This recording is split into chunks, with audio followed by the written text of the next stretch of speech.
Larry Thompson thought his neighbor was just having another sleepless night, until he realized the scraping sounds had been going on for 6 straight hours.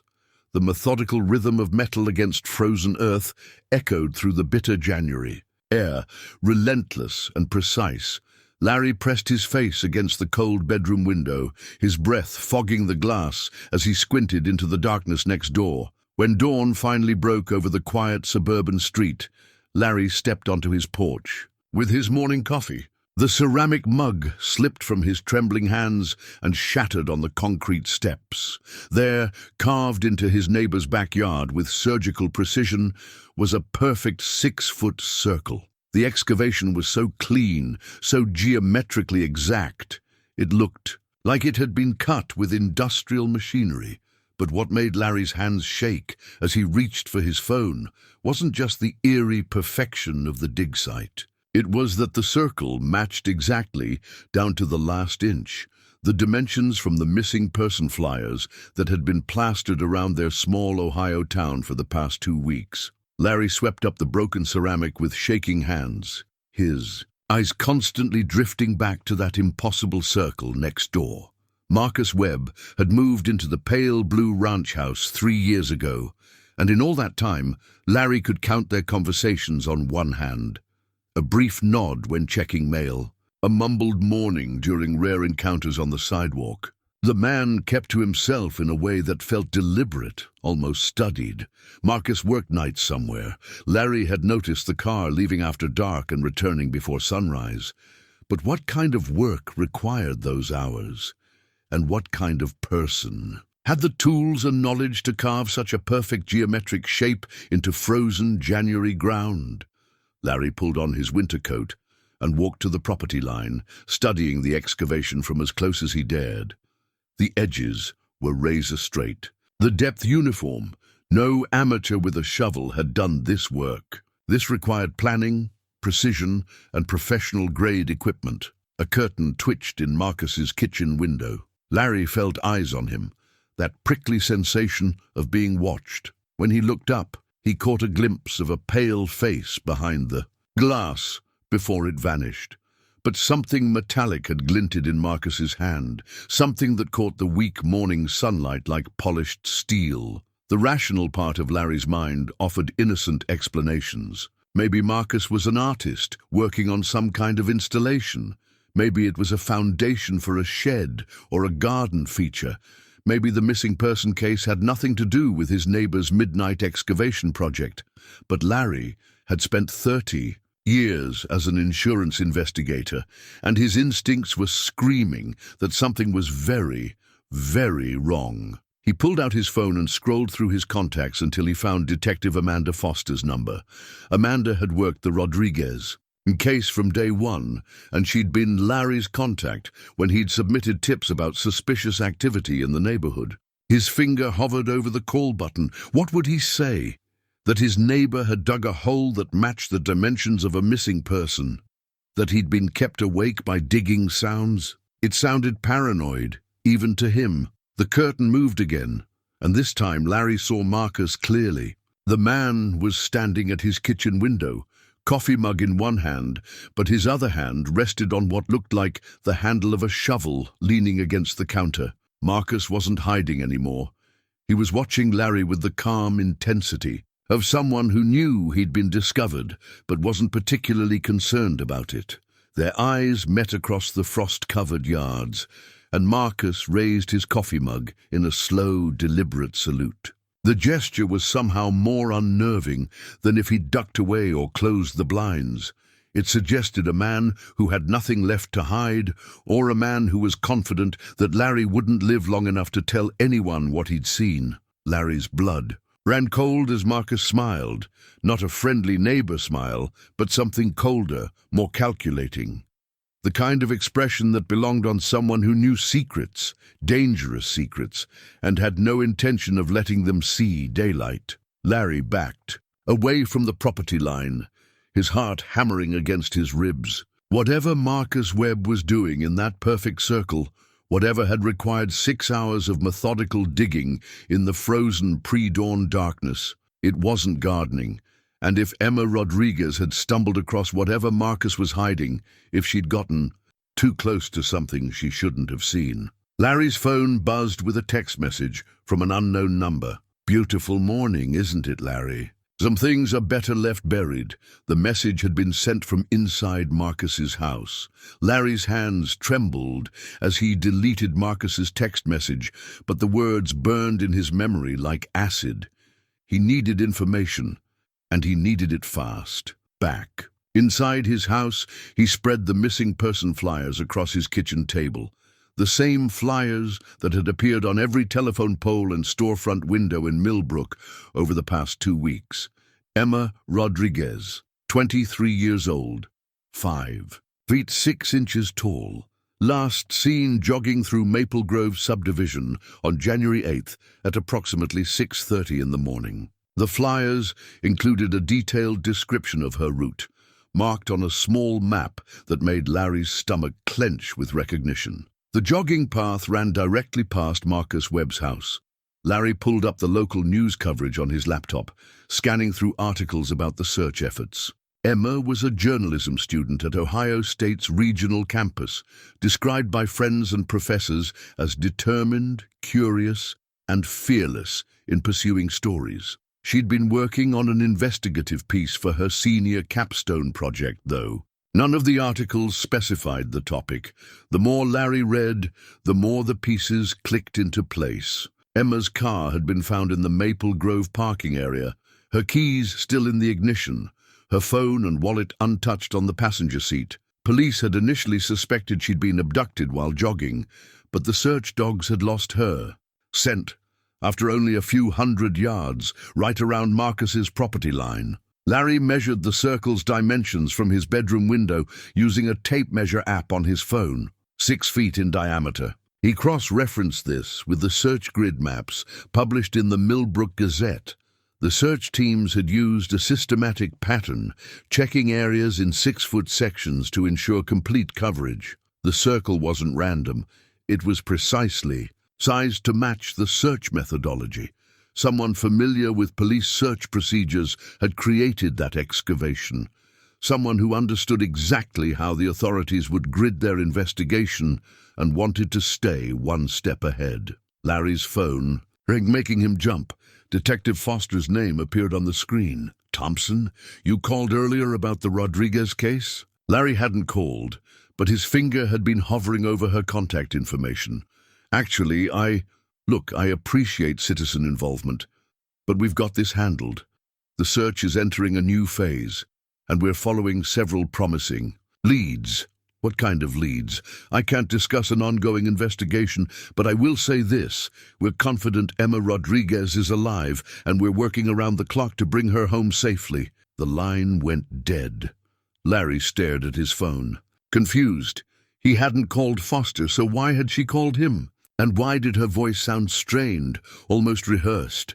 He pulled up Emma's social media profiles, scrolling through her recent posts. Most were typical college content, study sessions, coffee shop photos, complaints about winter weather. But 3 weeks before her disappearance, Emma had posted something that made Larry's blood run cold. "Big story brewing right in my own backyard. Some people think they can bury the truth, but a good journalist always digs deeper. Stay tuned. Investigative journalism. Truth matters." The post had received dozens of encouraging comments from classmates and professors, but one response stood out. From a user named eimweb7734. "Careful what you dig up, Emma. Some things are buried for good reasons." Larry screenshotted the exchange with shaking fingers. Marcus Webb hadn't just known Emma Rodriguez. He'd been warning her to stay away from whatever story she was pursuing. And now Emma was missing, and Marcus had spent all night digging a perfect circle in his backyard. Larry looked out his kitchen window at the excavation site.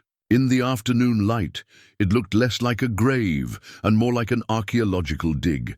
Precise, methodical, professional. But archaeological digs were about uncovering things, not burying them. What if Marcus wasn't hiding evidence of Emma's murder, What if he was searching for something else entirely, something Emma had discovered and threatened to expose? Larry's doorbell rang, the sound echoing through his quiet house like a gunshot. Larry peered through the peephole, his heart hammering. Marcus Webb stood on his doorstep, hands shoved deep in his coat pockets, breath forming white clouds in the cold air. Up close, Marcus looked younger than Larry had expected, maybe early 40s, with the kind of lean build that came from physical work rather than gym time. Larry considered not answering, but Marcus had clearly seen him at the window earlier. Pretending to be absent would only make things worse. "Marcus," Larry said, opening the door just wide enough for conversation. "What can I do for you?" "Thought I should introduce myself properly."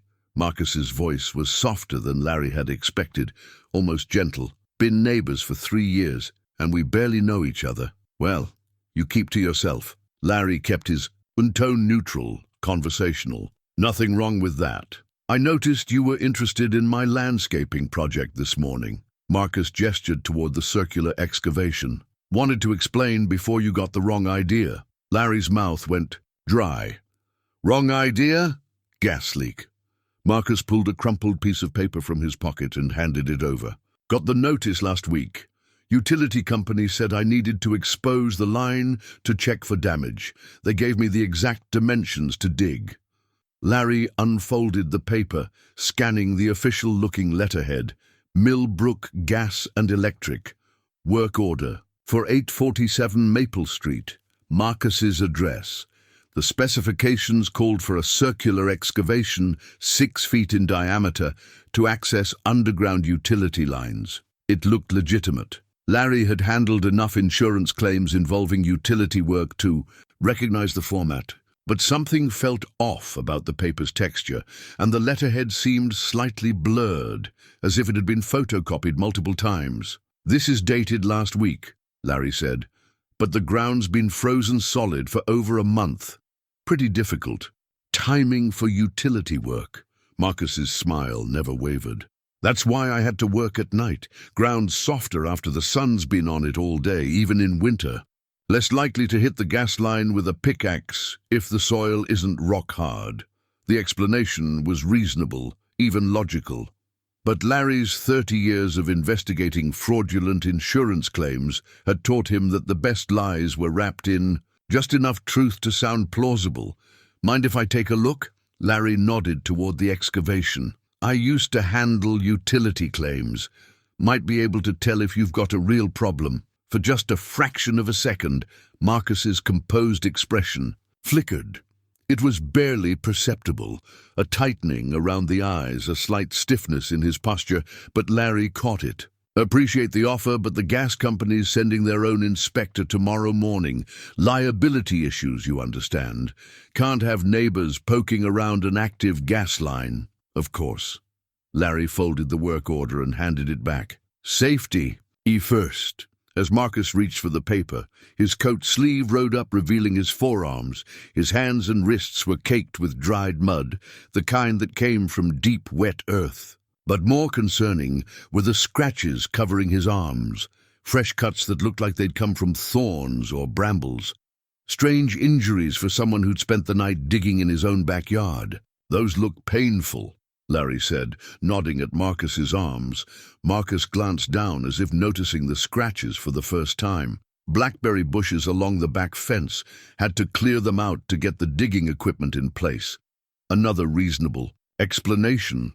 But Larry had walked the property line countless times over the years. There were no blackberry bushes behind Marcus's house, just a chain-link fence and a narrow strip of grass.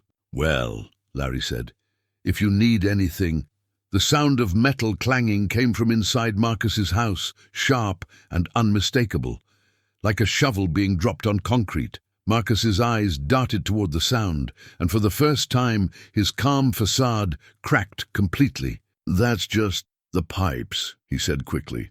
"Old house, you know, always something." But through the gap in the partially opened door, Larry glimpsed something that made his blood freeze. Propped against Marcus's hallway wall were 3 shovels. their blades still caked with dark earth. Not the single spade you'd use for a small utility repair, but the kind of serious digging equipment you'd need for a major excavation or for moving a body. "I should let you get back to your work," Larry said, backing toward his own door. "Larry," Marcus's voice stopped him cold. "I hope we understand each other. Sometimes neighbors see things that aren't really their business. Sometimes the best thing to do is mind your own affairs." The threat was delivered in the same gentle tone Marcus had used for the entire conversation, which somehow made it infinitely more terrifying. Larry nodded and retreated into his house, locking the door behind him. Through the peephole, he watched Marcus stand motionless on the doorstep for nearly 30 seconds before finally walking away.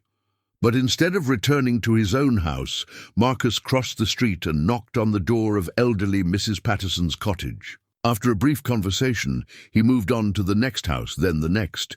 Larry realized with growing horror that Marcus was making the rounds to every house on the block, having the same conversation he'd just had with Larry, the same explanation about gas leaks and utility work, the same gentle warnings about minding one's own business. Marcus Webb was methodically ensuring that every neighbor would have a perfectly reasonable explanation for the digging sounds they'd heard, and a perfectly clear understanding of what would happen if they asked too many questions. The work order might be fake, but Marcus's preparations were terrifyingly thorough. Larry waited until Marcus disappeared inside his house before calling the Rodriguez family. The number was listed on the missing person flyers, and Emma's father, Carlos, answered on the second ring. "Mr. Rodriguez, this is Larry Thompson. I live in Maple Grove, where Emma was last seen. I wanted to ask you a few questions about your daughter's journalism project." Carlos's voice was hoarse with exhaustion. "The police said not to talk to reporters." "I'm not a reporter. I'm just a neighbor who might have seen something important." A pause. "What kind of something?" Larry chose his words carefully. "I think Emma might have been investigating something in our neighborhood, something that got her into trouble." 20 minutes later, Larry sat in the Rodriguez family's modest living room, surrounded by photos of Emma at every stage of her life. School pictures, graduation shots, family vacations, all featuring a young woman with bright, intelligent eyes and her father's stubborn chin. "She was always asking questions," Maria Rodriguez said, clutching a tissue, "even as a little girl. Why is the sky blue? Where do ants go in winter?" She never stopped wanting to know everything. Carlos pulled a manila folder from the coffee table. The police went through her room, her laptop, everything. But Emma was smart. She kept backup copies of her important work. He handed Larry a thumb drive. This was hidden in her jewelry box. Her roommate found it after the police finished their search. Larry plugged the drive into his laptop, and Emma's life as an investigative journalist unfolded before him. Dozens of documents, interview transcripts, and research files painted a picture of a young woman who took her work seriously. She'd investigated everything from campus meal plan overcharges to questionable use of student activity funds. But her most recent project stood out immediately. A folder labeled Environmental Justice, Millbrook, contained weeks of meticulous research. Emma had been investigating cancer clusters in their neighborhood. Larry scrolled through spreadsheets documenting unusual numbers of brain tumors, leukemia, cases, and birth defects among families who'd lived in Maple Grove for more than 20 years. She'd cross-referenced property records, medical databases, and historical land use surveys. The pattern was undeniable. Families on the south side of the subdivision, Larry's side, showed cancer rates nearly 3 times the state average. "She was so excited about this story," Maria said quietly. "She thought she could help people, maybe get them compensation for their medical bills." Larry's throat tightened. His wife Linda had died of brain cancer 4 years ago. The doctors had called it aggressive and unusual for someone her age, but they'd never suggested environmental factors. Emma's research indicated that Linda's death might not have been random bad luck. "Did Emma interview any of the sick families?" Larry asked. She tried, Carlos said, but most of them wouldn't talk. They said they'd been warned not to discuss their medical problems with outsiders. Warned by whom? Larry wondered, but he was afraid he already knew the answer. Emma's notes revealed weeks of frustration as potential interview subjects declined to speak with her. But she'd found one person willing to talk. Dr. Sarah Chen, an environmental scientist at the regional campus who'd noticed the same statistical anomalies. Dr. Chen agreed to run some unofficial soil tests, Carlos explained. Emma was supposed to meet with her the week she disappeared to review the results. Larry found Dr. Chen's contact information in Emma's files and called her immediately. The phone rang 6 times before going to voicemail. Dr. Chen, this is Larry Thompson. I'm calling about Emma Rodriguez and her environmental investigation in Maple Grove. I think I may have information that could help find her. As he left the message, Larry noticed something else in Emma's files. A series of photographs taken at night showing someone digging behind a house that looked suspiciously like Marcus's property. The images were grainy and dark, but they clearly showed excavation work happening weeks before Emma's disappearance. Emma hadn't stumbled across Marcus's digging by accident. She'd been watching him, documenting his activities as part of her investigation, and Marcus had known about it. Larry found Emma's final research notes, dated just 2 days before her disappearance. Major breakthrough. Dr. Chen's preliminary soil tests confirm massive contamination in the subdivision. Heavy metals, industrial solvents, and carcinogenic compounds at levels that should have triggered evacuation years ago. Someone has been covering this up, paying people to stay quiet about their illnesses. The digging behind 847 Maple Street isn't random. Someone is either burying evidence or trying to remediate contamination without reporting it. Either way, it's illegal and people are dying because of it. MW confronted me after tonight's surveillance. He knows I'm onto him. If something happens to me, check the soil samples Dr. Chen has been collecting. The truth is literally buried in our backyard. Larry's phone buzzed with a return call from Dr. Chen. Her voice was shaky, frightened. Mr. Thompson, I can't talk about Emma or the soil tests. I've been advised by University Council that my research was unauthorized and potentially legally improblematic. Advised by whom? I'm sorry, I really can't. The line went dead.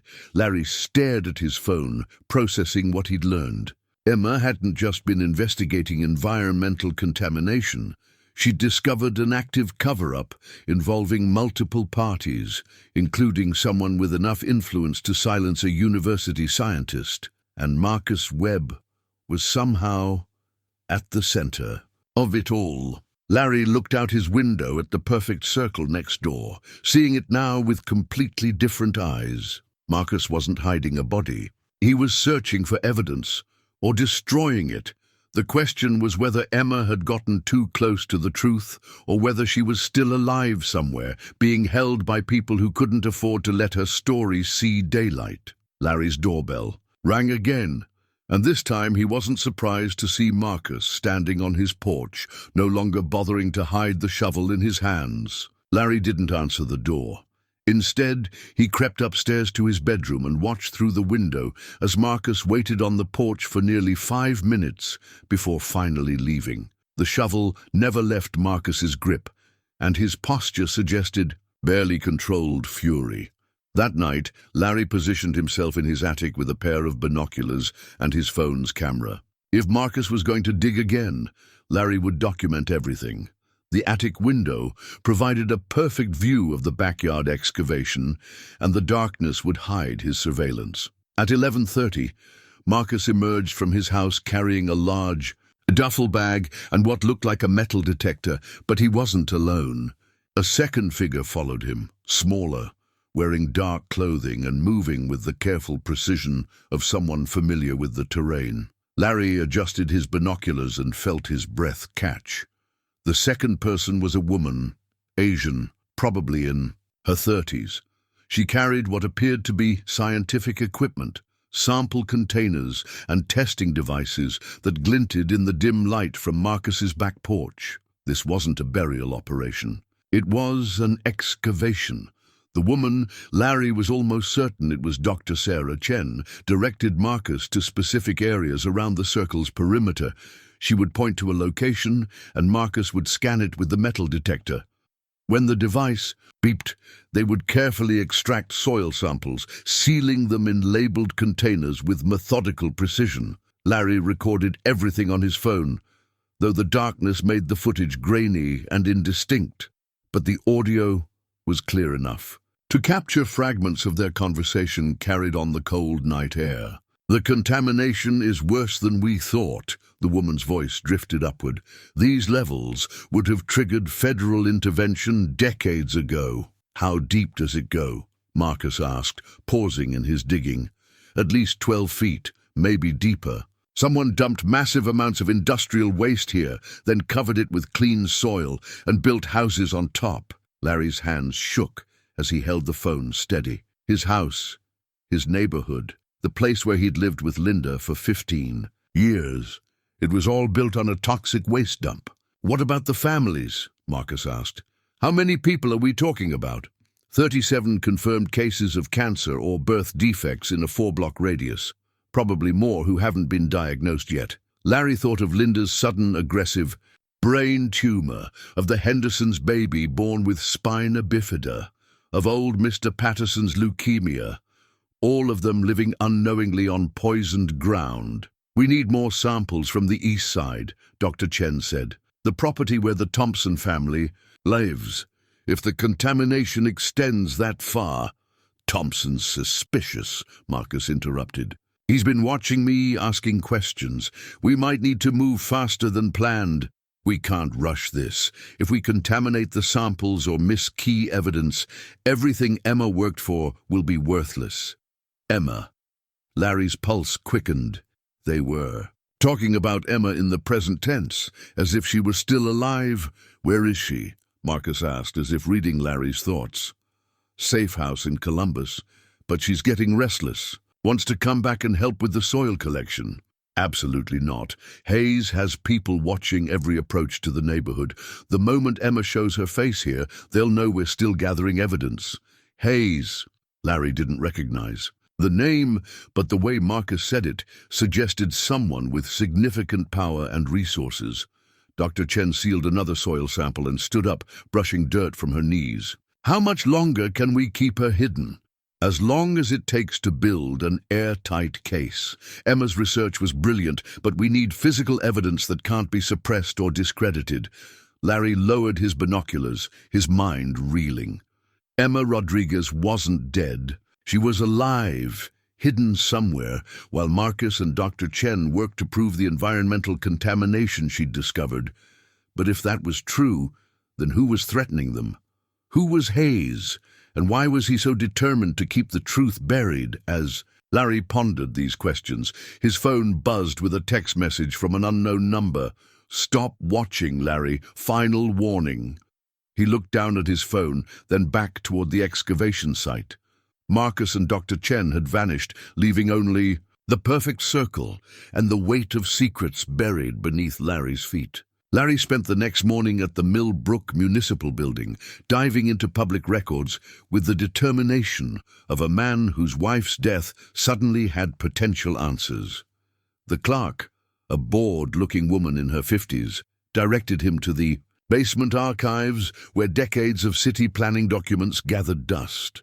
The records painted a disturbing picture of bureaucratic negligence and deliberate oversight. In 1943, Millbrook had been home to Apex Chemical Manufacturing, a wartime contractor producing industrial solvents for military applications. The company had operated for 12 years before closing in 1955, leaving behind contaminated soil and groundwater that should have required extensive remediation. Instead, the cleanup reports showed only surface-level decontamination.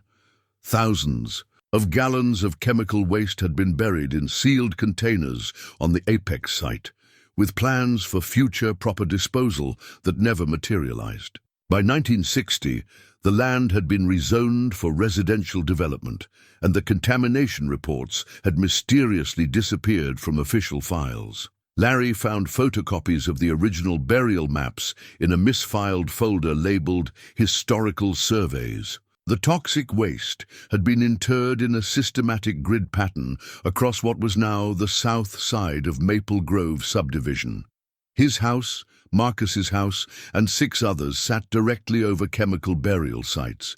The implications were staggering. For over 60 years, families had been living on top of industrial poison, drinking contaminated groundwater, breathing vapors that seeped through basement walls. The cancer clusters Emma had documented weren't statistical anomalies. They were the inevitable result of environmental crime.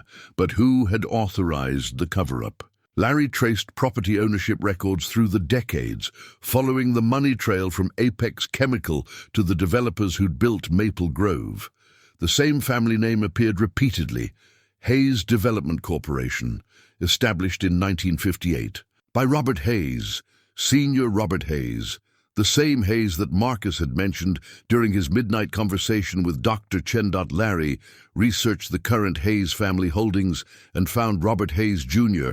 serving as Millbrook's City Council President, a position he'd held for over 15 years. Hayes Jr. had been instrumental in approving municipal development projects, zoning changes, and environmental assessments throughout the county. He'd also been the primary spokesperson for the Emma Rodriguez search efforts, appearing on local news broadcasts to coordinate volunteer searches and promise that the city would spare no expense in finding her. Larry's phone rang, startling him from the dusty archives. Dr. Chen's number appeared on the screen. "Mr. Thompson, I've reconsidered our conversation yesterday. Can you meet me somewhere private?" They arranged to meet at Riverside Park, a small recreation area on the outskirts of town. Larry found Dr. Chen sitting alone at a picnic table, nervously checking her surroundings every few seconds. "I shouldn't be talking to you," she said without preamble. "But if something happens to me, someone needs to know what we've discovered." "What exactly have you discovered?" Dr. Chen pulled a manila envelope from her jacket. "Soil samples from 12 locations in your neighborhood. Every single sample shows contamination levels that exceed EPA safety standards by factors of 10 to 50. Heavy metals, industrial solvents, carcinogenic compounds. It's an environmental disaster that's been hidden for decades." She spread photocopied documents across the picnic table. "These are medical records Emma compiled before she disappeared. 37 cases of rare cancers, birth defects, and neurological disorders among long-term residents of Maple Grove. The statistical probability of this occurring naturally is less than 1 in 10 million. So why hasn't this been reported?" It has been reported multiple times over the years, but each report disappeared into bureaucratic limbo or was dismissed as inconclusive. Families who tried to sue were offered small settlements in exchange for non-disclosure agreements. Dr. Chen's hands shook as she gathered the documents. Emma was the first person to connect all the pieces. She found the original Apex Chemical burial maps, tracked down families who'd been silenced by lawsuits, and documented the systematic cover-up that's been happening for 60 years. Who's behind the cover-up?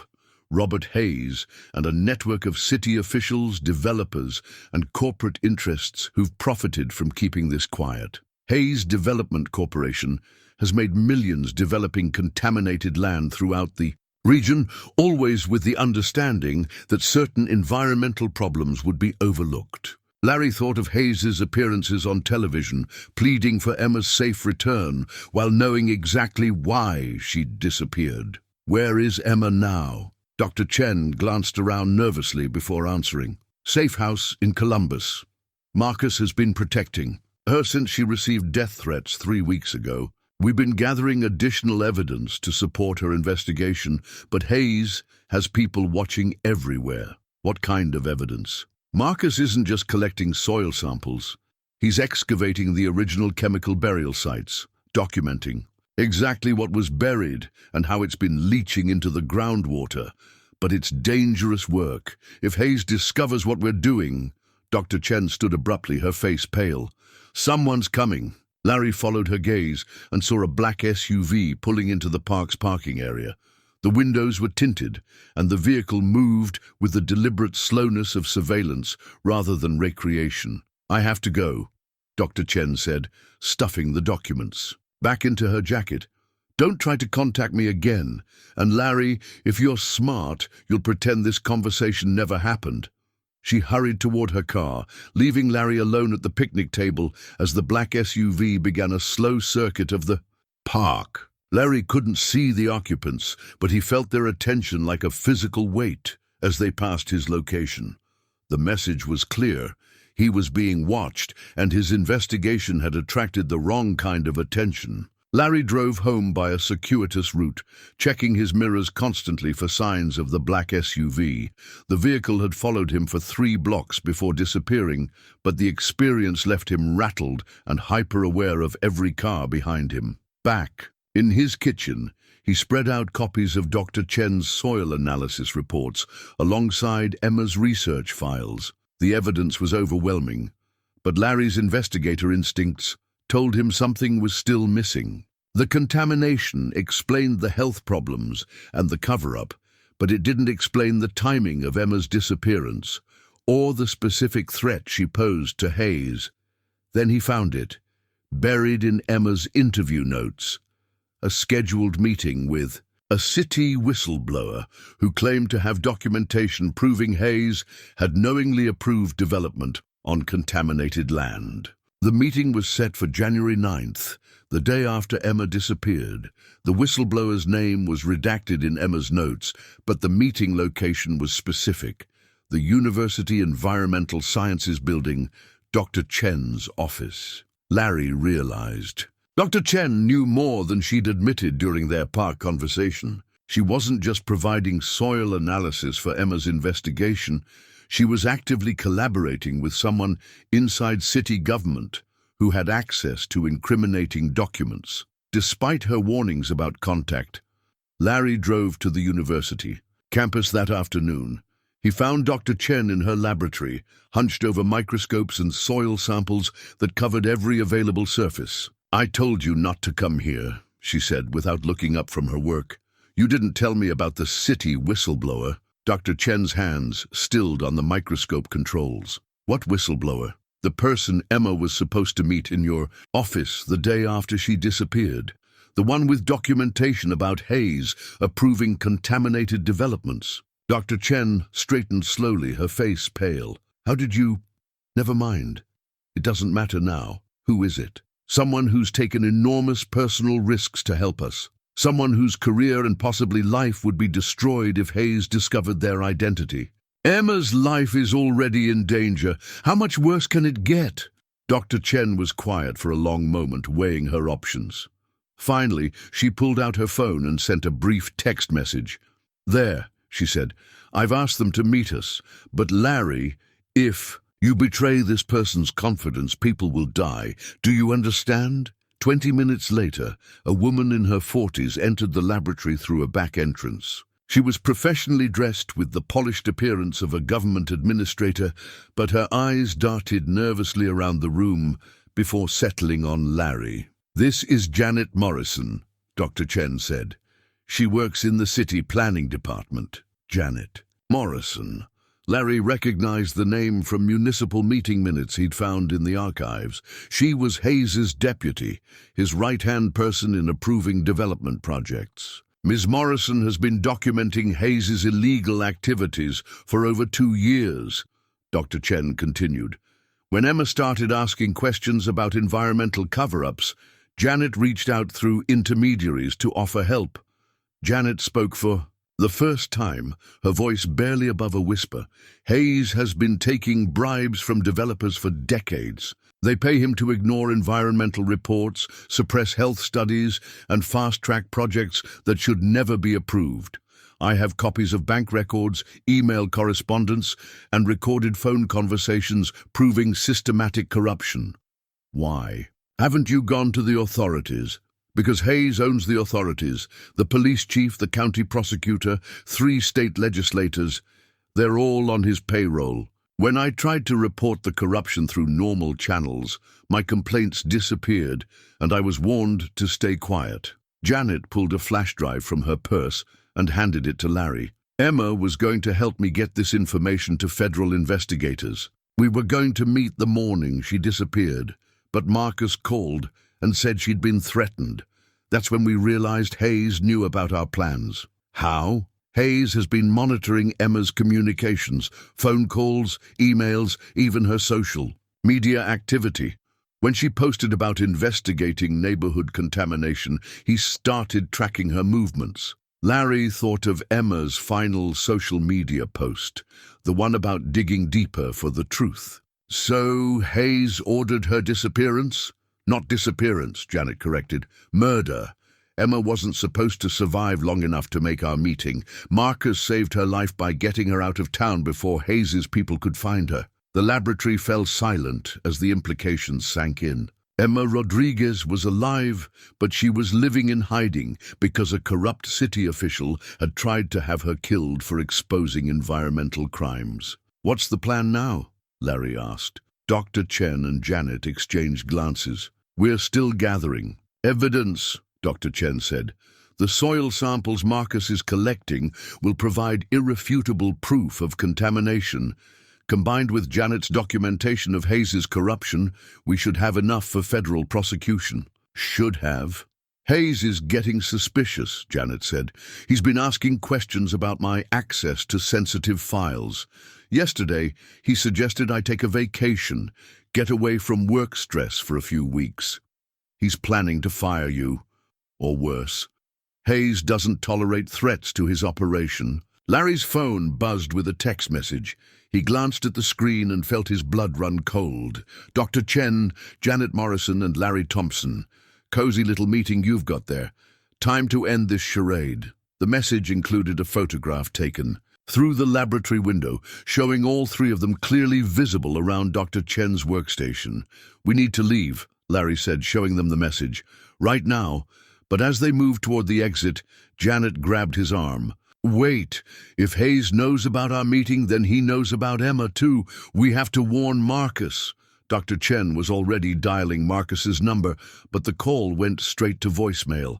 She tried twice more with the same result. Something's wrong, she said. Marcus always answers. Larry looked out the window and saw 2 black SUVs pulling into the university parking lot, moving with the same deliberate menace he'd witnessed at the park. Too late, he said. They're here. Dr. Chen killed the laboratory lights and led them through a maze of equipment toward a rear exit. There's a service corridor that connects to the parking garage, she whispered. If we can reach my car. The building's front doors slammed. Open, followed by the sound of heavy footsteps in the hallway. Male voices echoed through the building, professional and efficient. Dr. Chen's lab is on the 3rd floor. Morrison's car is in the east parking lot. Check both locations. Hayes wants them found tonight. Janet Morrison's face had gone white with terror.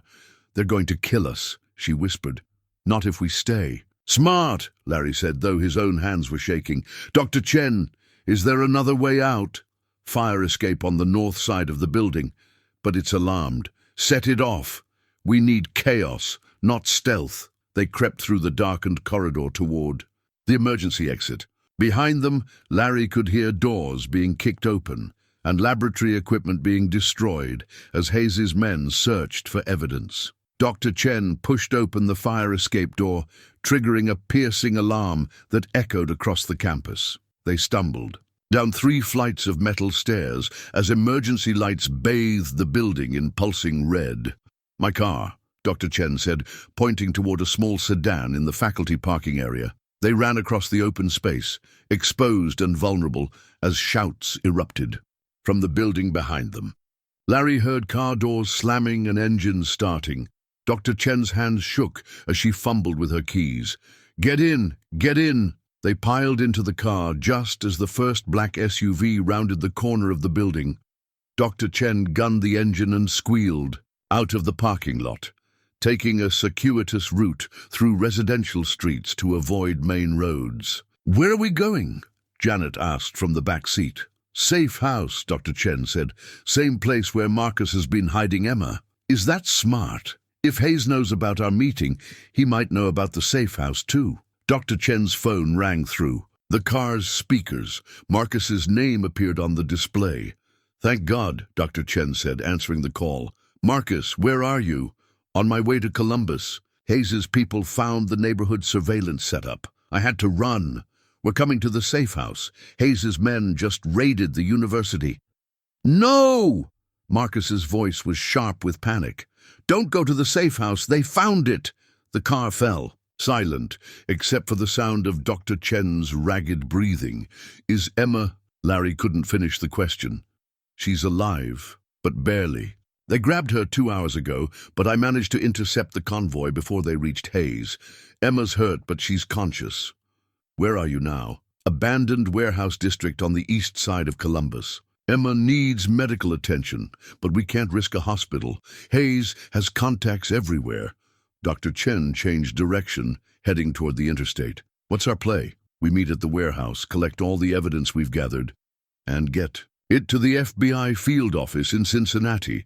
It's our only chance to get federal protection before Hayes eliminates all of us." Janet Morrison leaned forward from the back seat. "Marcus, I have the financial records and corruption documentation on a flash drive. If we can combine that with Dr. Chen's soil analysis and Emma's investigation, we'll have enough to bring down Hayes's entire operation," Marcus finished. "But we have to move fast. Emma says Hayes is planning something for tonight, something that will permanently eliminate the contamination evidence." "What kind of something?" "Fire.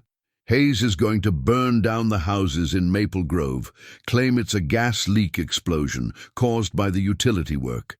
Insurance will cover the property damage, and any remaining chemical evidence will be destroyed by the flames." Larry's blood ran cold. "What about the residents?" "Hayes doesn't care about casualties. In fact, dead witnesses would solve his remaining problems." Larry thought of his elderly neighbors, the young families with children, all the people who lived unknowingly above Hayes's buried secrets. They were going to die tonight unless someone stopped Hayes's plan. "How long do we have?" Dr. Chen asked. "Emma says the operation is scheduled for midnight. Fake utility emergency, mandatory evacuation, then controlled explosions to trigger fires." Larry checked his watch. 10:30. They had 90 minutes to reach the warehouse, collect the evidence, and somehow prevent the destruction of an entire neighborhood. "There's something else," Marcus said, his voice grim. "Emma intercepted radio communications during her escape. Hayes isn't just targeting Maple Grove. He's got similar operations in 3 other Ohio towns, places where his development company built on contaminated land. If we don't stop him tonight, hundreds of people are going to die."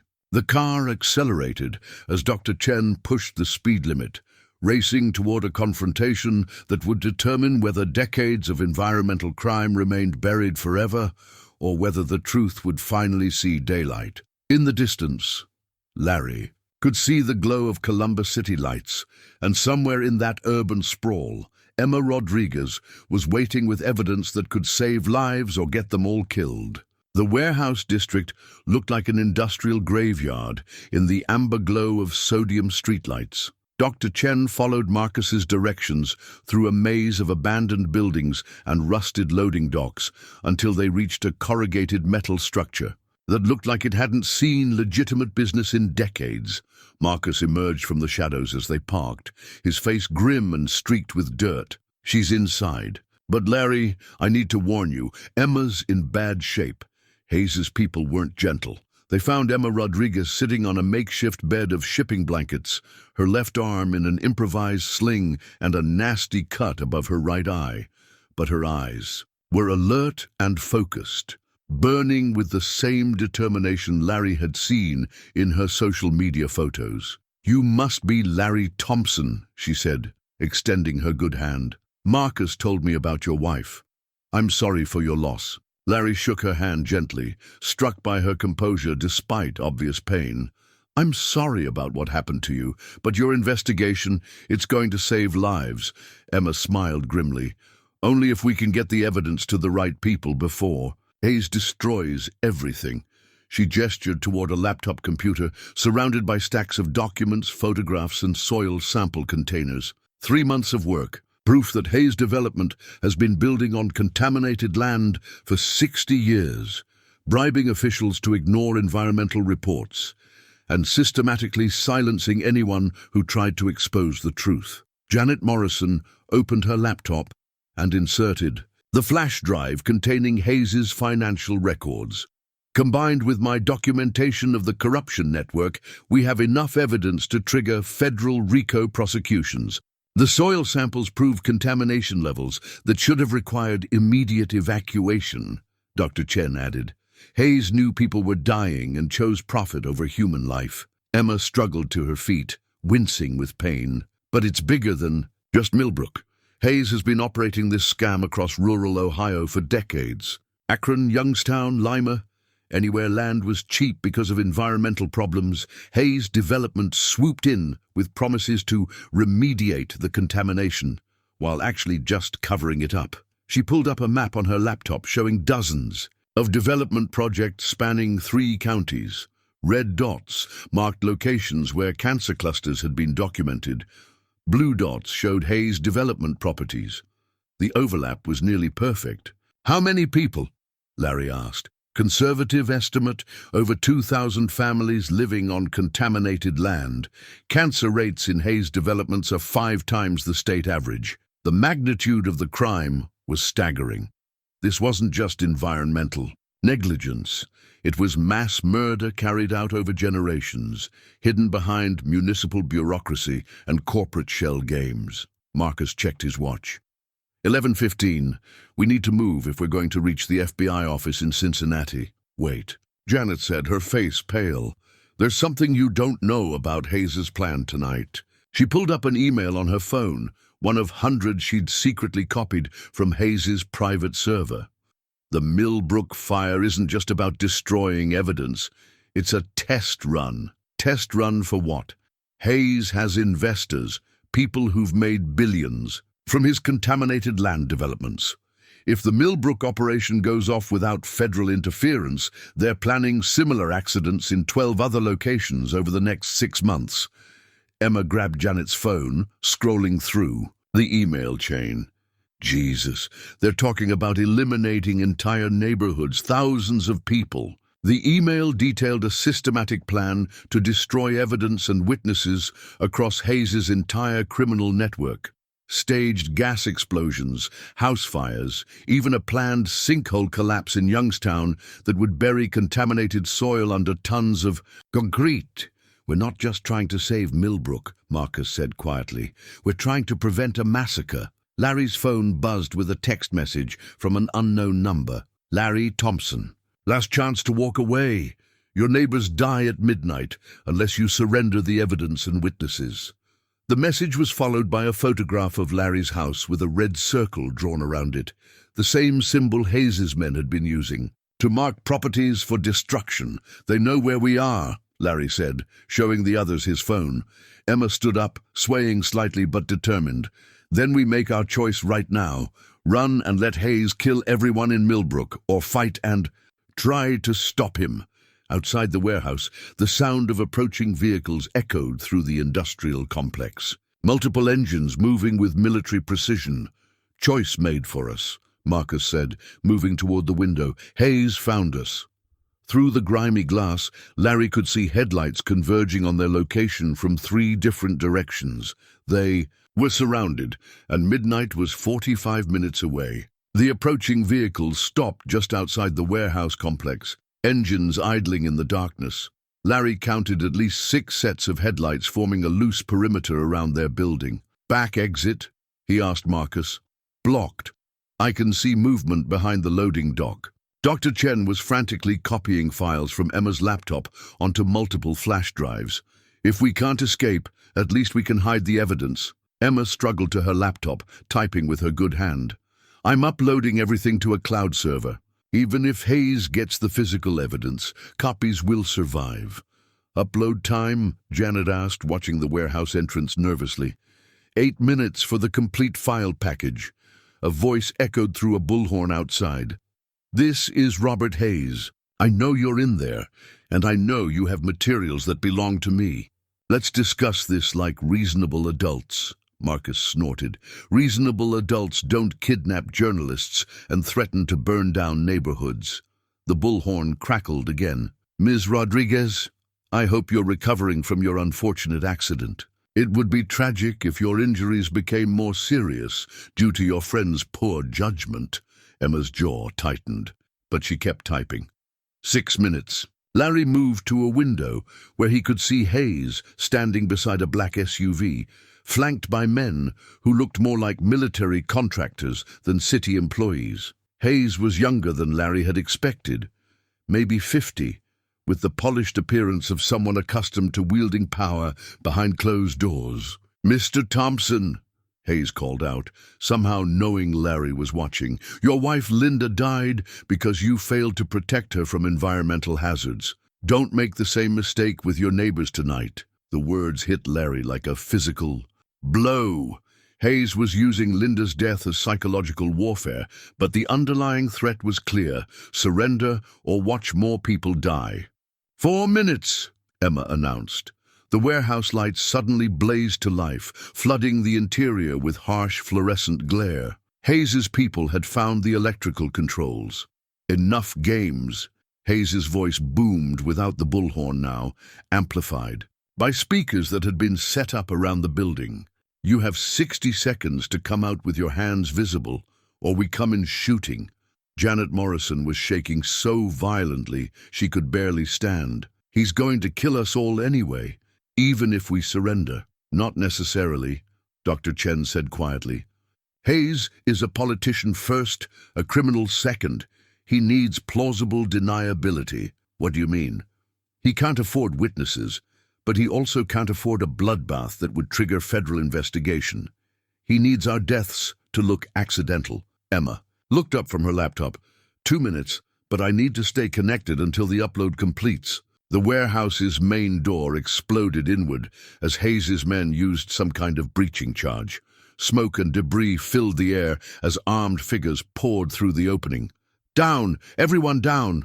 The shouted commands echoed through the building as tactical teams spread out to secure the interior, but Emma kept typing, hunched over her laptop as upload progress crawled toward completion. Marcus positioned himself between Emma and the advancing men, while Dr. Chen tried to shield the soil samples from being destroyed. Hayes entered the warehouse flanked by bodyguards, surveying the scene with the satisfaction of someone who'd anticipated this outcome.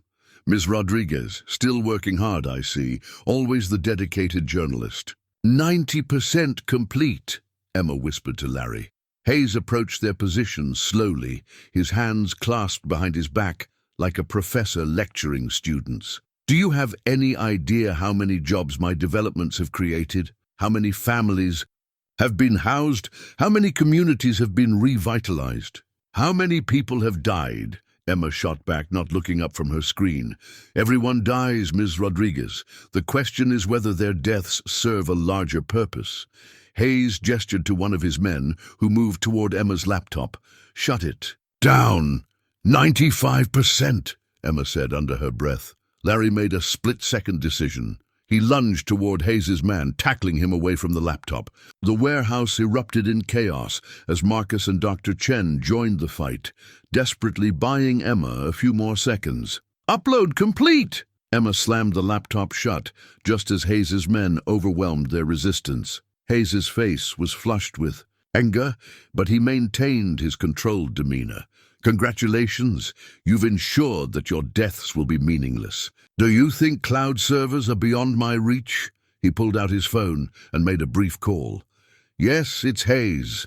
Execute the Millbrook operation immediately. All units, all targets." Larry's blood went cold. "It's only 11:30. You said midnight." Hayes smiled coldly. "I lied. The fires started 10 minutes ago." Through the warehouse windows, Larry could see an orange glow on the southern horizon, the direction of Millbrook. His neighborhood, his home, his neighbors' houses were already burning while Hayes's people had them trapped in this industrial wasteland. "You're too late to save anyone," Hayes said. "But don't worry, you'll be joining them very soon." Hayes's men zip-tied their hands behind their backs and forced them to kneel on the concrete warehouse floor.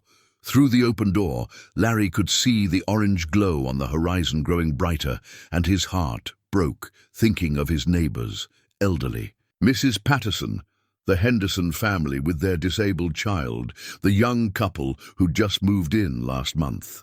"The beauty of my operation," Hayes said, pacing in front of his captives like a general addressing defeated enemies, "is that everyone benefits. Developers get cheap land, residents get affordable housing, and city officials get reasonable compensation for their cooperation. People are dying," Dr. Chen said. "People die anyway. At least this way their deaths fund job creation and economic development." Emma struggled against her restraints, her injured arm causing her obvious pain. "How long have you known about the contamination?" Hayes checked his watch casually. "Since 1975, when I inherited the business from my father. He'd been managing the Apex chemical cleanup contract for 20 years, or rather, managing the appearance of cleanup while maximizing profit margins." 47 years, Janet whispered. "You've been poisoning people for 47 years. I've been providing affordable housing solutions in challenging markets. The contamination is regrettable, but housing costs have forced difficult choices." Larry couldn't contain his rage. "My wife died because of your difficult choices. Your wife died because she chose to live in a house she couldn't afford in a safer neighborhood. I provided an alternative that fit her budget." Hayes's phone buzzed with an incoming call. He answered without moving away from his prisoners. "Status report." "Good.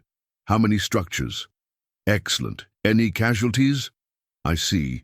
Well, gas explosions are unpredictable. Continue with phase 2. He ended the call and smiled at Larry. 12 houses fully engulfed, including yours. 3 confirmed fatalities so far, but the fire department is having difficulty accessing the area due to multiple gas line ruptures. Larry felt like he'd been punched in the stomach. His neighbors were dying while he knelt helpless on a warehouse floor, about to join them. "The irony," Hayes continued, "is that you could have lived peacefully on contaminated land for decades more. Most residents never develop symptoms, but Ms. Rodriguez had to dig deeper, didn't you?" Emma met his gaze defiantly. "Someone has to tell the truth. Truth is a luxury item, Ms. Rodriguez. Most people can't afford it." Hayes gestured to one of his men, who approached carrying what looked like a military-style radio. "Patch me through." "To Unit 7, static crackled before a voice responded. "Unit 7, go ahead. Warehouse operation complete. Prepare for disposal protocol." "Copy that. Disposal protocol in 15 minutes. Hayes turned back to his prisoners. "Industrial accidents are sadly common in abandoned warehouse districts. Toxic chemical spills, structural collapses, unfortunate fires. The kind of incidents that make evidence recovery very difficult for investigators." Dr. Chen spoke up suddenly. "Hayes, there's something you don't know about our evidence." "I'm listening." "The soil samples we collected. We didn't just document. Contamination in Millbrook." Hayes's confidence flickered slightly. "Explain." "Markers found contamination markers that don't match Apex chemical signatures. Someone else has been dumping toxic waste in your developments, using your operation as cover." It was a lie, Larry could tell from Dr. Chen's tone, but Hayes clearly wasn't certain. "Impossible. I control all development activities." "Check. The chemical analysis reports," Dr. Chen interrupted. "Someone's been using Hayes development properties as illegal dumping grounds without your knowledge. When the feds investigate the Millbrook fire, they're going to find evidence that implicates your silent partners." Hayes's face had gone pale. "What silent partners?" "The ones who've been paying you to look the other way while they dispose of industrial waste from their facilities. Did you think Apex Chemical was the only company that needed your services?" Larry realized what Dr. Chen was doing. She was creating doubt, making Hayes question whether his own operation had been compromised by larger criminal networks. "You're lying," Hayes said, but uncertainty had crept into his voice. Emma picked up the thread. "Check your offshore accounts." "Hayes, some of those payments didn't come from development investors. They came from waste management contracts you never authorized." Hayes pulled out his phone and began scrolling through what looked like financial records. His expression grew increasingly worried as he read. "Who else knows about this?" he demanded. "Everyone," Dr. Chen said. "The cloud upload included financial forensics that trace money laundering through your entire network. By tomorrow morning, federal investigators will know exactly who's been using your operation for illegal waste disposal." Hayes was visibly shaken now, realizing that his carefully controlled criminal enterprise might be part of a larger conspiracy. He didn't fully understand. "Sir," one of his men interrupted, "we're getting reports of federal vehicles approaching the Millbrook area. FBI and EPA response teams." Hayes spun toward the radio operator. "That's impossible. Local authorities are under control." "Negative, sir. These are federal units. Someone called in a hazmat emergency." Larry felt a surge of hope. Someone had escaped the fires and alerted federal authorities, but Hayes's expression had shifted from confidence to desperation, and desperate criminals were the most dangerous kind. Hayes grabbed the radio from his operator, his composure finally cracking. "All units, federal response at Millbrook. Execute immediate withdrawal protocols." "Sir, what about the warehouse operation?" Hayes looked at his prisoners with the expression of a man whose carefully laid plans had just collapsed. "Accelerate disposal timeline. I want this done in 5 minutes." Larry's heart sank as Hayes's men began preparing what looked like incendiary devices around the warehouse. They were going to burn the building with everyone inside, making it look like an industrial accident that would destroy both the prisoners and any remaining evidence. But Hayes's radio crackled with increasingly desperate reports from Millbrook. "Unit 3, reporting federal perimeter established around the fire zone. Unit 5 requesting immediate extraction." "Sir, they've got hazmat teams and forensic specialists on scene." Emma suddenly laughed, a sound that seemed completely out of place given their circumstances. "Hayes, you have no idea how screwed you are." "Shut up. The cloud upload wasn't just evidence files. I included GPS coordinates for every contaminated property in your network, cross-referenced with federal databases. By now, EPA emergency teams are mobilizing to 23 locations across Ohio." Hayes's face went white. "That's impossible. I've been working on this story for 4 months, not 3. While you were focused on Millbrook, I documented your entire operation. Lima, Akron, Youngstown, Toledo, every Hayes development property with illegal contamination." Dr. Chen nodded grimly. "The soil samples we collected weren't just from Millbrook. Marcus and I have been secretly testing all of Hayes's developments. We have contamination evidence for dozens of properties." Hayes was frantically scrolling through his phone, apparently accessing news feeds. His expression grew more panicked. With each article he read, "Federal EPA teams respond to contamination reports across Ohio. Mass evacuation ordered for Hayes development properties. State Attorney General announces criminal investigation." The radio crackled again. "Sir, federal units are establishing command posts at multiple locations. We're seeing FBI, EPA, and National Guard coordination. This is a full-scale federal response." Hayes threw the radio against the warehouse wall, where it shattered into pieces. "You've destroyed everything. 47 years of business." "We've saved lives," Emma said calmly, "including our own." Larry didn't understand Emma's confidence until he heard the sound of helicopters approaching from the north. Multiple aircraft, flying in formation with the distinctive steady rhythm of federal law enforcement operations. Hayes heard them too, and his desperation shifted to rage. "If I'm going down, you're all coming with me." He gestured to his men to activate the incendiary devices, but the warehouse lights suddenly went out, plunging them into darkness. Emergency lighting kicked in seconds later, casting eerie red shadows. Across the interior, power cut from outside, one of Hayes's men reported. We've got movement on the perimeter. Through the warehouse windows, Larry could see vehicles surrounding the building. Not Hayes's black SUVs, but the white sedans and tactical vehicles of federal law enforcement. A voice boomed through external speakers. "This is FBI Special Agent Sarah Martinez. The building is surrounded. Robert Hayes, you are under arrest for conspiracy, environmental crimes, and violation of federal racketeering statutes." Hayes pulled a pistol from his jacket, his hands shaking. "They can't prove anything without witnesses."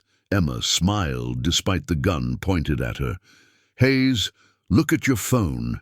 Confused, Hayes glanced at his device and saw that Emma's cloud upload was still active, streaming live video from the warehouse to federal servers. Every word of his confession, every detail of his criminal operation was being recorded and transmitted in real time. "You've been broadcasting your confession for the past 20 minutes, Emma said. "Everything you said about the contamination, the cover-up, the murders, it's all being recorded by federal investigators." Hayes's hand tightened on the pistol, but before he could fire, flashbang grenades detonated throughout the warehouse. The concussion and blinding light sent everyone sprawling, and by the time Larry's vision cleared, federal agents had swarmed the building. Hayes was on the ground, his weapon secured, his hands being zip-tied behind his back. His men had surrendered, without resistance, overwhelmed by the speed and precision of the federal response. Agent Martinez approached the prisoners, cutting their restraints with a tactical knife. "Ms. Rodriguez, I presume. We've been monitoring your cloud upload for the past hour. Outstanding work." Emma struggled to her feet with Larry's help. "How did you find us so fast?" "Your upload included GPS metadata from your laptop. But more importantly, your evidence triggered automatic alerts in our environmental crimes database. When contamination reports started coming in from multiple Hayes development properties simultaneously, we knew we were dealing with a major criminal conspiracy." Larry looked around the warehouse, still processing how quickly their desperate situation had reversed. "What about Millbrook? The fires?" "Under control. Most of the fires were contained to vacant properties that Hayes owned. The few occupied houses that caught fire were evacuated safely. 0 casualties. The relief was overwhelming. Larry had thought his neighbors were dead, but Hayes had been lying about the casualties to increase their psychological pressure. Agent Martinez helped Janet Morrison to her feet. "Ms. Morrison, your financial evidence was particularly helpful. We've been tracking Hayes's money laundering network for 2 years, but we never had insider documentation." As federal agents processed the arrest scene, Emma sat on a shipping grate, finally allowing exhaustion to show on her face. "Is it over?" Agent Martinez nodded. "Hayes's entire network is being rolled up as we speak. Federal teams are arresting co-conspirators in 6 states. This is the largest environmental crime prosecution in Ohio history." Larry looked at Emma, battered, exhausted, but triumphant. "You did it. You actually did it." Emma smiled weakly. "We did it. All of us." Outside the warehouse, Robert Hayes was being loaded into a federal transport vehicle, his political career and criminal empire finally brought to an end by a journalism student who refused to let the truth stay buried. The federal processing took hours. Larry found himself in an FBI mobile command unit parked outside the warehouse, giving his statement to Agent Martinez, while EMTs treated Emma's injuries in a nearby ambulance.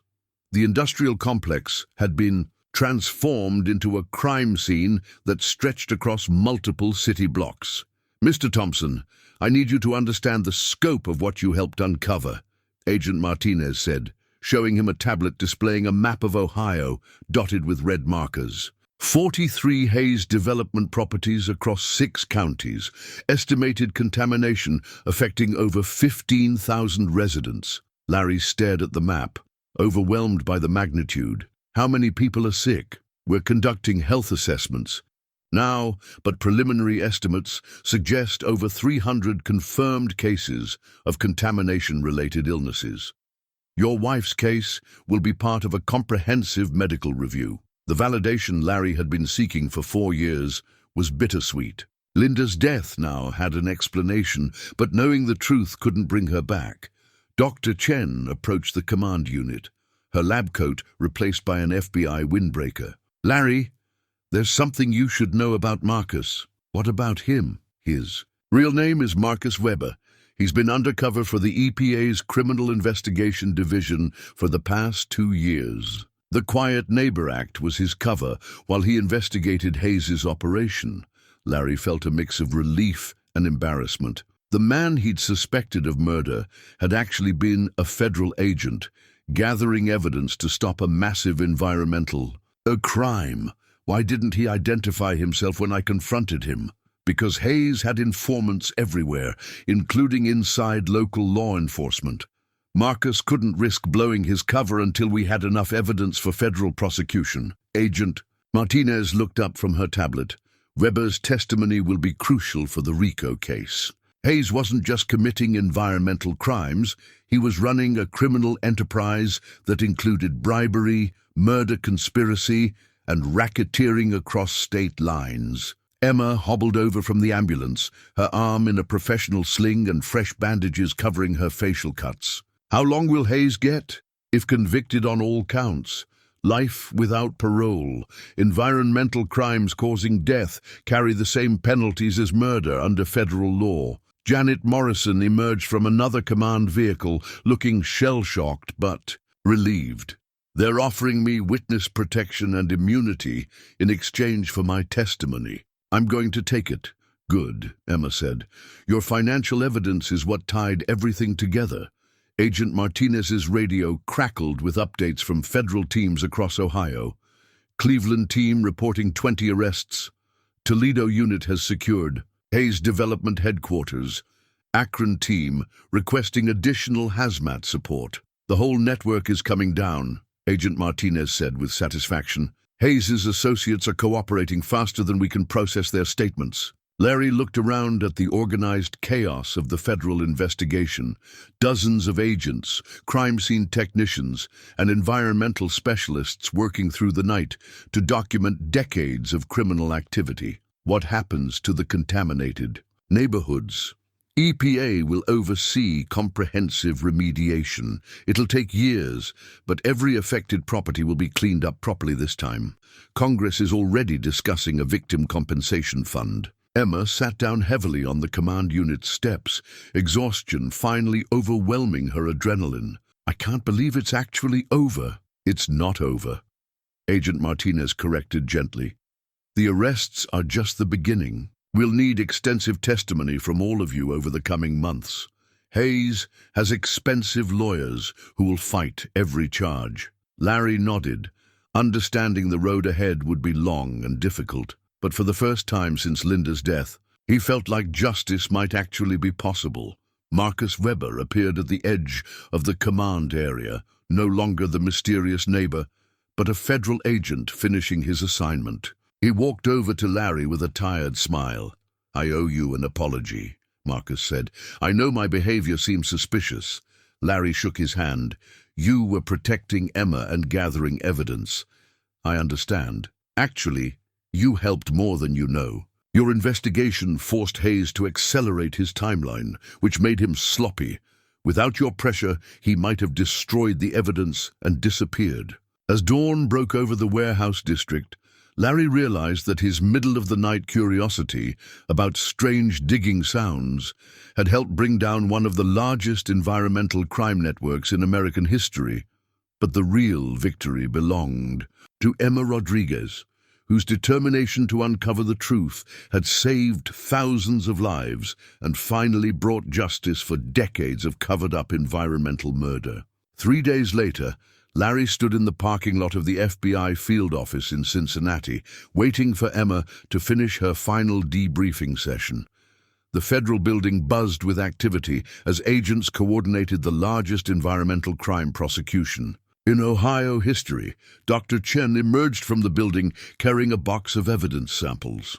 They're keeping most of our soil analysis for the trial, but they're releasing some samples for independent verification. Independent verification? Environmental groups, university researchers, medical professionals.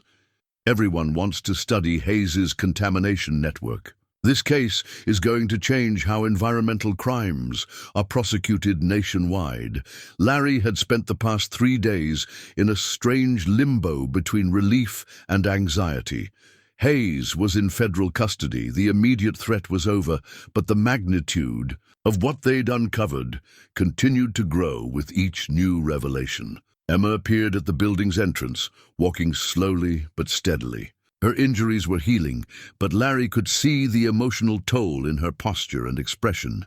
"How did it go?" Dr. Chen asked. "Exhausting. They want me to testify at 7 different trials. Hayes, his city council co-conspirators, the development, company executives, even some federal officials who took bribes to ignore EPA violations."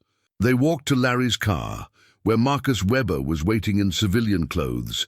Seeing him without his mysterious neighbor persona was still jarring for Larry. "Any word on the Millbrook cleanup timeline?" Marcus asked. "EPA estimates 18 months for full soil remediation," Emma said, "but they're providing temporary housing assistance for affected families." Larry thought of his damaged house, which had suffered smoke and water damage from the fires Hayes had set. Insurance would cover repairs, but he wasn't sure he wanted to return to a neighborhood built on industrial poison. "There's something else," Emma said as they reached the car. "The FBI wants to create a task force for investigating environmental cover-ups in other states. They've asked me to join as a consulting investigator." "That's incredible," Dr. Chen said. "You'd be perfect for that role." Emma's expression was conflicted.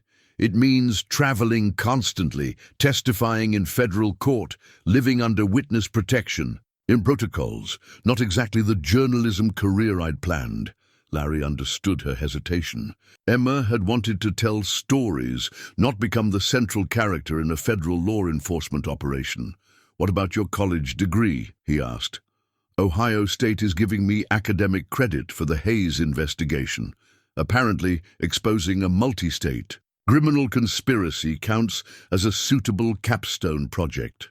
Marcus pulled out his phone, checking messages from his EPA supervisors. "I'm being reassigned to a task force investigating similar operations in Pennsylvania and West Virginia. Hayes wasn't unique.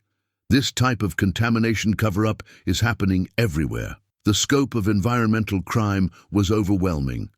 Larry had thought Hayes was a local problem, but the investigation had revealed a national pattern of developers and officials profiting from contaminated land while residents suffered and died. "Dr. Chen, what about your research?" Emma asked. "The university is establishing an environmental justice research center, full funding, graduate student support, and direct partnerships with EPA enforcement teams.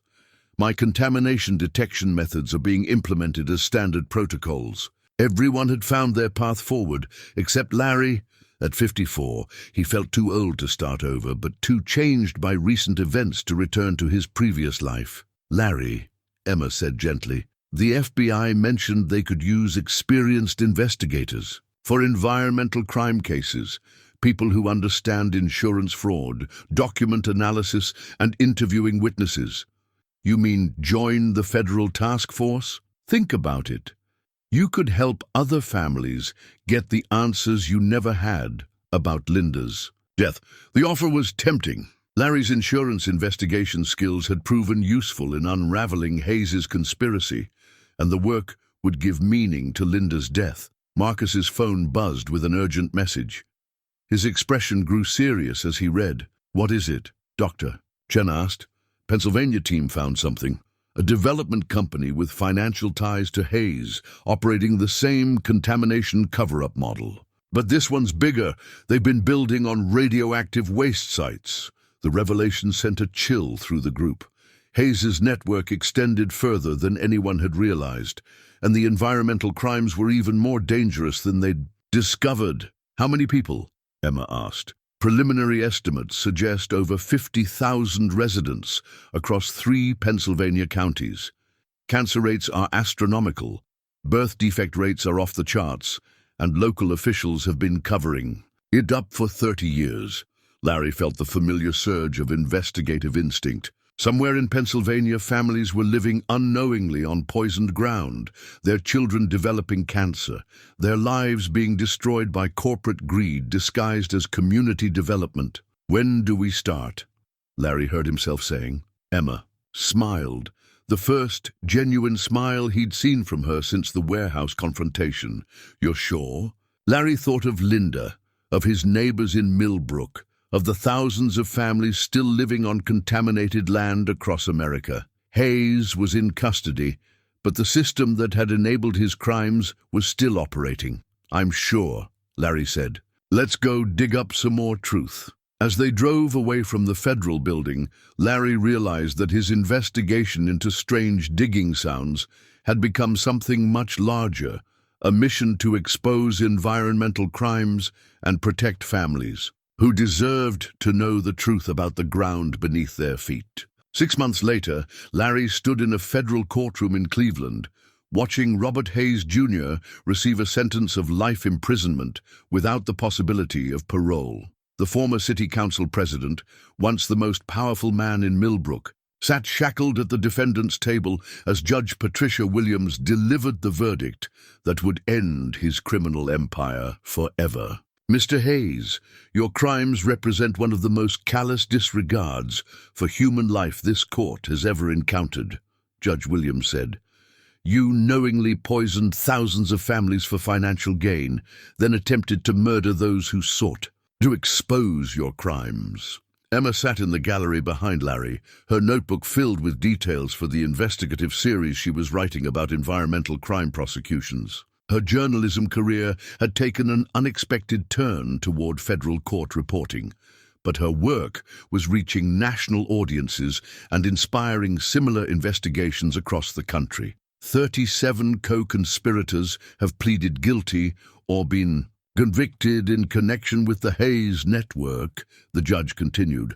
The court hopes these sentences will deter others from committing similar environmental crimes. Dr. Chen testified earlier in the week about the contamination levels found in Hayes development properties. Her research had become the foundation for new EPA enforcement protocols, and her Environmental Justice Research Center was training the next generation of environmental crime investigators. Marcus Weber, now officially revealed as EPA Agent Marcus. Weber had provided crucial testimony about Hayes' money laundering operations and corruption network.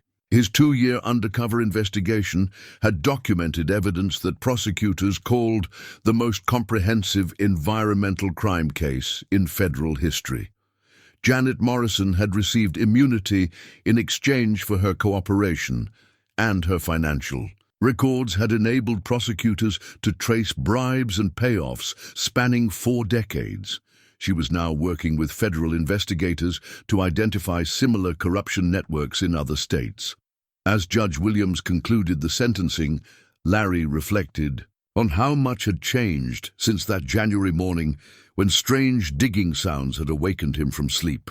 His old life in Millbrook felt like ancient history now. The Maple Grove subdivision had been evacuated during the extensive soil remediation process.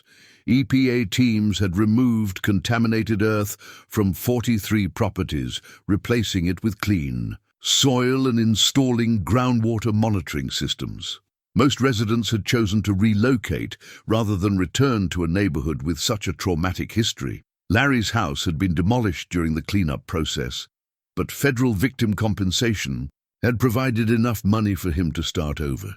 He'd used the funds to buy a small apartment near the EPA regional office, where he now worked as a senior environmental crime investigator. The work suited him perfectly. His insurance investigation background translated seamlessly to environmental crime cases, and his personal experience with contamination gave him a unique perspective on victim impact. Over the past 6 months, He'd helped investigate 12 cases of illegal dumping and contamination cover-ups across the Midwest. After the sentencing hearing, the investigation team gathered at a restaurant near the courthouse. Emma, Dr. Chen, Marcus, and Larry had become an unofficial family, bound together by their shared experience of exposing Hayes's crimes. "So, what's next?" Emma asked, raising her glass of water in a toast. "We've put Hayes away, cleaned up Millbrook, and launched a dozen federal investigations. Are we done saving the world?" Marcus smiled.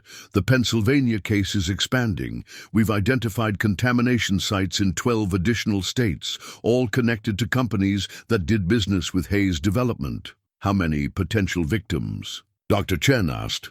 "Conservative estimate, over 200,000 families living on contaminated land." The number was staggering, but Larry no longer felt overwhelmed by the magnitude of environmental crime. Instead, he felt energized by the knowledge that their team had developed effective methods for exposing and prosecuting these cases. "The good news," Marcus continued, "is that Congress is considering the Environmental Justice Act, which would mandate federal oversight of all development on previously industrial land." Emma's investigative series helped build political support for the legislation. Emma looked embarrassed by the praise. "I just wrote about what we discovered. The real heroes are the families who've been fighting these companies for decades without any support." Larry thought of Linda, and of all the families who'd suffered and died from environmental contamination before anyone understood the scope of the problem. They hadn't lived to see justice, but their deaths hadn't been meaningless if their stories prevented future victims. "There's something else," Dr. Chen said, pulling out an envelope. "The Environmental Protection Agency is establishing a new division focused specifically on investigating historical contamination cases. They've asked our team to lead it." "All of us?" Larry asked. "All of us. Emma as senior investigative journalist, Marcus as lead field agent, me as chief scientist, and Larry as senior case coordinator." The offer represented everything Larry had hoped for. Meaningful work that honored Linda's memory while protecting other families from similar tragedies. "When do we start?" he asked. Emma grinned. "How about tomorrow? I've already identified 3 cases in Michigan that show the same patterns we found with Hayes." As they left the restaurant, Larry looked back at the federal courthouse where Robert Hayes would spend the rest of his life paying for his crimes. Justice had been served, but more importantly, a system had been created to prevent future Robert Hayeses from poisoning communities with impunity. The strange digging sounds that had started this investigation were long silent, but the work of uncovering buried truths was just beginning. 1 year after the Hayes sentencing, Larry stood in the renovated Millbrook Community Center, surrounded by dozens of families whose lives had been forever changed by environmental contamination. The building itself was new, constructed on clean land to replace the old community center that had been built over a toxic waste site. Dr. Chen was presenting the final contamination assessment to residents who had chosen to return to Millbrook after the cleanup. Her presentation included before and after soil samples that showed the dramatic difference EPA remediation had made. All 43 residential properties now meet federal safety standards for human habitation, she announced to scattered applause. Groundwater monitoring systems show no detectable contamination, and air quality measurements are within normal ranges. Emma sat in the front row, taking notes for her book about the Hayes investigation. Buried Truth: How One Neighborhood Exposed America's Environmental Crime Crisis was scheduled for publication in 6 months, with proceeds going to environmental justice organizations. "Dr. Chen?" asked Mrs. Patterson, who had returned to her. "Renovated cottage. What about long-term health effects for those of us who lived here during the contamination period?" The EPA has established a comprehensive health monitoring program for all former Maple Grove residents. Medical screening, treatment funding, and ongoing research into contamination-related illnesses will continue indefinitely, Larry thought. of Linda, whose brain tumor was now officially classified as a contamination-related death. She was one of 47 confirmed fatalities attributed to Hayes Development's environmental crimes, and her name appeared on a memorial plaque outside the community center. Marcus approached the podium to provide an update on the broader federal investigation. The Environmental Crimes Task Force has identified contamination sites in 31 states connected to companies that used Hayes Development's cover-up methods.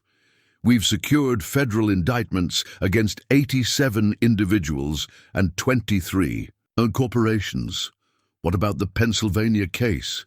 Asked a young father whose family had relocated from a contaminated development near Pittsburgh. 18 convictions so far, with trials ongoing for the remaining defendants. The radioactive contamination sites have been successfully remediated, and affected families are receiving compensation through the Federal Victim Fund. The Victim Compensation Fund had grown to over $2 billion, funded by fines and asset forfeitures from convicted environmental criminals. It provided medical care, relocation assistance, and educational support for contamination victims across the country. Emma stood to address the group. I want everyone to understand something important about what happened here. You didn't just help solve one criminal case. You sparked a national movement that's protecting families everywhere. She gestured toward a wall display showing newspaper headlines from across the country.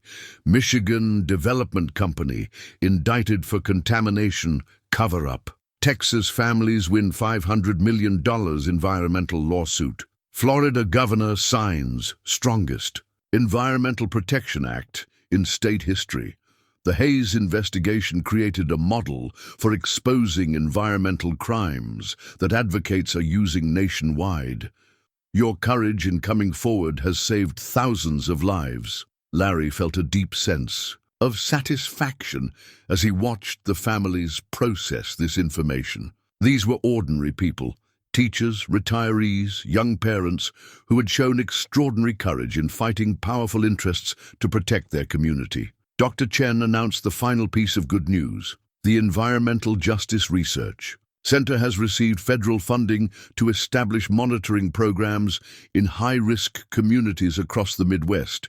We'll be training local residents to identify potential contamination and connect with federal investigators.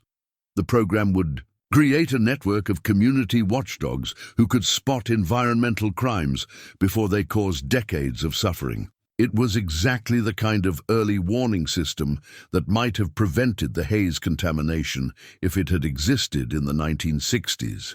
As the meeting concluded, families gathered around displays showing the remediation progress and health monitoring. Results: children played in areas that had been toxic waste sites just 2 years earlier, now safe thanks to comprehensive cleanup efforts. Marcus approached Larry with a folder containing their next assignment. Ready for the Michigan case? Larry smiled, accepting the file. Always. What are we dealing with? Industrial solvent contamination affecting 8 townships. Same pattern as Hayes. Developers building on contaminated land, bribing officials to suppress health studies, silencing victims with legal intimidation. How many potential victims? 12,000 families. But thanks to what we learned from the Hayes case, we should be able to move much faster. Emma joined their conversation, her journalist instincts already engaging with the new case. When do we leave for Michigan? Tomorrow morning. The EPA has established a mobile command center, and local families are organizing to provide testimony. Larry looked around the community center one final time, watching families who had survived. Environmental crime building new lives on clean land. The Hayes investigation had started with mysterious digging sounds in the middle of the night, but it had evolved into something much larger. A movement that was changing how America dealt with environmental criminals as they prepared to leave. Millbrook for their next case, Larry felt Linda's presence in his work. Every family they helped, every contamination site they cleaned up, every criminal they put behind bars was a tribute to her memory and to all the victims who hadn't lived to see justice. The truth was no longer buried.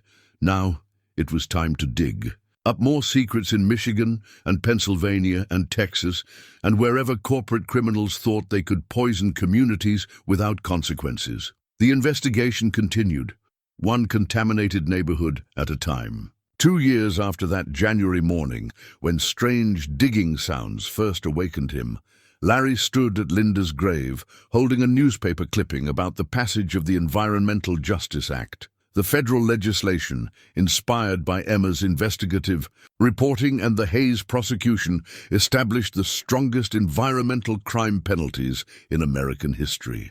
"We did it, Lynn," he said quietly, placing the clipping beside the fresh flowers he brought every month. "The people who poisoned you are in prison, and we've built a system to make sure it doesn't happen to other families." The cemetery was peaceful. In the afternoon sunlight, a stark contrast to the chaos and danger of the past 2 years. Larry's life had been transformed from quiet retirement to federal law enforcement, but the work felt like a calling rather than a career. His phone buzzed with a text from Emma. "Michigan case wrapped up. 15 convictions, $800 million cleanup fund approved. Ready for our next assignment?"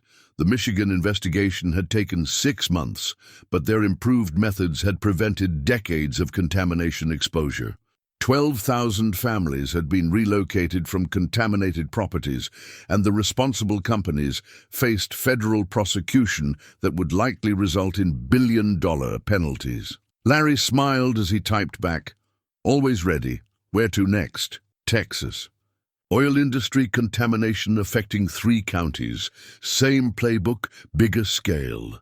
The work never ended, but Larry no longer found that overwhelming. Each case built on lessons learned from previous investigations, and their team had developed efficient protocols for exposing environmental crimes and protecting victims. Dr. Chen's research center had trained over 300 community advocates to identify potential contamination and report suspicious activities to federal authorities. The early warning network was already producing results. Suspicious activities that might have continued for years were being exposed within months. Marcus had been promoted to head the EPA's new Criminal Investigation Division, overseeing environmental crime investigations nationwide. His undercover work in Millbrook had become a case study taught at federal law enforcement academies. Janet Morrison had found peace working with the Victim Compensation Program, helping families navigate the complex process of documenting contamination-related health problems and securing financial support. Her insider knowledge of municipal corruption made her invaluable in training investigators to recognize cover-up patterns. But Emma had perhaps undergone the most dramatic transformation. Her book about the Hayes investigation had become a bestseller, and her journalism had inspired a new generation of environmental crime reporters. Universities across the country were teaching courses based on her investigative methods. Larry's phone rang with a call from Dr. Chen. "Larry, I wanted to give you an update on the Millbrook Health Monitoring Program. Good news or bad news?" "Very good news. Cancer rates in the remediated area are now below state averages. The cleanup worked. Families who return to Millbrook will be safer than residents of most Ohio communities." The success of the Millbrook remediation had become a model for cleanup efforts nationwide. EPA protocols developed during the Hayes investigation were being applied to contamination sites across America, turning toxic waste dumps into safe communities. "There's something else," Dr. Chen continued. "The Linda Thompson Memorial Fellowship has been approved. It will fund environmental science students who want to focus on contamination detection and community health protection." Larry felt tears in his eyes. Linda's name would live on in the work of students who would protect future families from environmental crime. It was the most meaningful tribute he could imagine. As he prepared to leave the cemetery, Larry reflected on how dramatically his life had changed. 2 years ago, he'd been a widowed insurance investigator living quietly in a contaminated suburb. Now he was a federal environmental crime specialist whose work was protecting thousands of families across America. The strange digging sounds that had started his investigation were long silent, but they had awakened something much larger, a national movement to hold environmental criminals accountable and protect communities from corporate negligence. Larry's phone buzzed with details about the Texas assignment.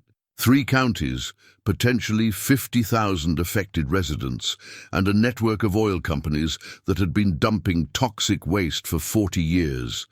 It would be their biggest case yet, but Larry felt confident in their ability to expose the truth and secure justice for the victims. As he walked back to his car, Larry thought about the families he'd helped over the past 2 years.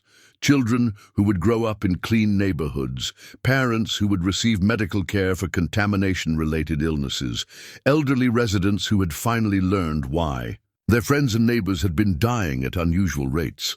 Each case brought its own challenges, but also its own rewards. Every environmental criminal they prosecuted, every contamination site they cleaned up, every family they helped, represented a victory for ordinary people over powerful interests that had treated human health as an acceptable business expense. The work was dangerous, emotionally draining, and sometimes heartbreaking, but it was also the most important thing Larry had ever done with his life. Tomorrow, he would fly to Texas to begin investigating another environmental crime network. But tonight, he would have dinner with Emma, Dr. Chen, and Marcus to plan their strategy and prepare for the challenges ahead. They had become more than colleagues. They were a family united by their commitment to environmental justice and their determination to ensure that no other community would suffer the way Millbrook had suffered. The truth was no longer buried beneath Maple Grove subdivision. It was exposed, documented, and actively protecting families across America. And Larry Thompson, who had started as a curious neighbor disturbed by midnight digging sounds, had found his purpose in making sure the truth stayed in the light where it belonged. The investigation continued, and justice would follow, one contaminated community at a time.